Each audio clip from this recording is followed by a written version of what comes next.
চাটনি ফুচকা আনতে বললাম, সেটাই তো বল। রামপুরে চাটনি ফুচকা খেতে ইচ্ছা করছে, কিন্তু এনেছি চট ফুচকা। হ্যাঁ খেয়ে নে। তাহলে এটাই খাবো আজকে। এই দেখ, তোর জন্য বেরো এনেছি, তুই শুধু বসেই খা। খাবি এনে।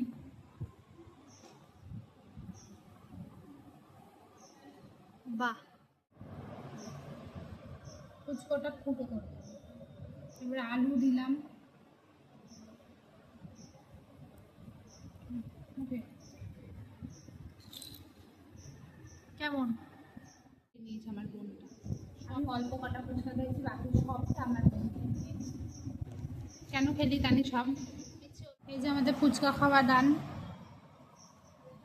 ফাঁকা থালা, কাগজও ফাঁকা, আর এই যে শুধু টক জল তারপর একটুখানি পড়ে আছে, কারণ খুব ঝাল আর খাওয়া যাচ্ছে না, যতটা সম্ভব ছিল খেয়ে ফেলেছি।